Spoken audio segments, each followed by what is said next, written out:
देव ऋषि नारद और भगवान विष्णु ढूंढने निकले सबसे बड़ा भक्त। नारद जी भगवान विष्णु के भक्त हैं, लेकिन वह सोचते हैं कि क्या वह सबसे बड़ा भक्त है, जबकि भगवान विष्णु की भक्ति पर एक दिलचस्प विचार है। भगवान विष्णु नारद भगवान विष्णु को समर्पित थे। वह दुनिया भर में जाते थे, अपना नाम जपते थे, नारायण नारायण नारायण। एक बार की बात है, ऋषि नारद जी भगवान विष्णु जी से मिले। आप मुझे प्रिय है, नारद जी ने कहा। मैं आपकी भक्ति से बहुत प्रसन्न हूँ। नारद ने पूछा, क्या इसका मतलब है कि मैं आपका सबसे बड़ा भक्त हूँ? विष्णु जी मुस्कुराए और बोले, नहीं। नारद अब असमंजस में पड़ गए थे। क्या कोई मुझसे बड़ा भक्त है? प्रभु ने उत्तर दिया, चलो चलकर पता किया जाए। सुबह का वक्त था।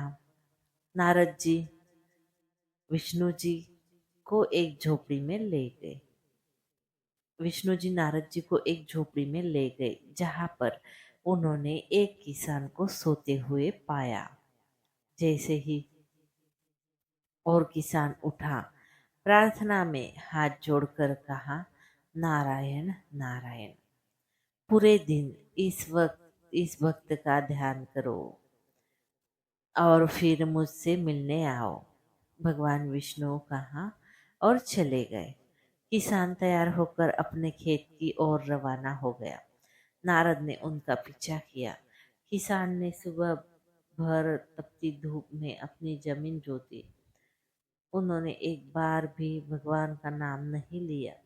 नारद ने सोचा, किसान ने दोपहर का भोजन करने के लिए ब्रेक लिया। नारायण नारायण उन्होंने खाने से पहले कहा। दोपहर का भोजन समाप्त करने के बाद किसान खेत की जुताई करता रहा। अगले दिन प्रातः नारद भगवान विष्णु जी से मिलने पहुंचे तो नारद, क्या आपको अभी भी संदेह है कि किसान मेरा सबसे बड़ा भक्त है? नारद जी आहत हुए और भगवान, किसान ने पूरे दिन में काम किया। पूरे दिन में उसने केवल आपका नाम 3 बार ही लिया। वह सब उठा तब, दोपहर में भोजन करने से पहले तब, और सोने से पहले ही किया। लेकिन मैं हर समय आपका नाम जपता हूँ, तो आप उन्हें अपना बड़ा भक्त क्यों मानते हैं? भगवान विष्णु मुस्कुराए और बोले, मैं 1 मिनट में आपके प्रश्न का उत्तर दूंगा, लेकिन क्या आप मुझे पहले थोड़ा पानी पिला सकते हैं? इस पहाड़ की चोटी पर एक झील है। कृपया मुझे एक बर्तन में इसका पानी लाओ। बस सुनिश्चित करें कि आप पानी की एक बूंद भी नीचे नहीं गिरा सकते। नारद पहाड़ी पर गए, झील को पाया और पानी से एक बर्तन भर दिया। घड़े को अपने सिर पर रखकर वह चलने लगा। नारायण नारायण। फिर वह अचानक से रुक गया। रुको, मुझे सावधान रहना चाहिए, क्योंकि भगवान विष्णु जी ने मुझसे कहा है कि पानी की एक भी बूंद नहीं गिरनी पड़ चाहिए। नारद धीरे धीरे पहाड़ी से नीचे उतर गए। उनका सारा ध्यान पानी के बर्तन पर था। उसने एक एक करके एक एक कदम उठाया, इस बात का ख्याल रखते हुए कि पानी की एक बूंद भी बर्तन से ना गिरे। अंत वह पहाड़ी की तलहटी पर में खड़े भगवान विष्णु के पास पहुंच गए। सूरज ढल रहा था। नारद ने सावधानी से घड़ा नीचे उतारा और भगवान को अर्पित किया, और फिर भगवान विष्णु जी से कहा, भगवान, मैंने पानी की एक बूंद भी बिना गिराए ले आया। नारद जी, आप ये बताएं कि रास्ते में आते वक्त आपने कितनी बार मेरा नाम लिया था? हे प्रभु, मेरा ध्यान तो हर समय पानी पर था। मैं केवल 2 बार आपका नाम ले सकता था, जब मैंने चलना शुरू किया और बर्तन को नीचे रखने के बाद। नारद ने कहा। भगवान विष्णु मुस्कुराए।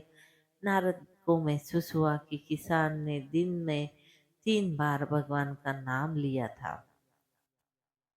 उसने तो केवल 2 बार उसका नाम लिया था। वह भगवान विष्णु के चरणों में गिर पड़ा और कहा, हे प्रभु, नारायण नारायण। विष्णु जी ने नारद जी को आशीर्वाद दिया। जो महत्वपूर्ण है वह भावना है। मैं अपने लिए उस किसान के प्यार को उसी तरह महसूस कर सकता हूँ जैसे मैं अपने लिए हमेशा आपका प्यार महसूस करता हूँ। नारद ने कहा, और मैं आपके सभी भक्तों के लिए आपका प्यार महसूस कर सकता हूँ। इस प्रकार नारद जी ने महसूस किया कि भक्ति का अर्थ है ईश्वर के प्रति प्रेम। उन्होंने यह भी महसूस किया कि भगवान सभी को एक समान रूप से प्यार करते हैं। तो दोस्तों, आपको आज की ये कहानी अच्छी लगी हो तो हमारे चैनल को लाइक, शेयर और सब्सक्राइब जरूर करें। धन्यवाद। हर हर महादेव।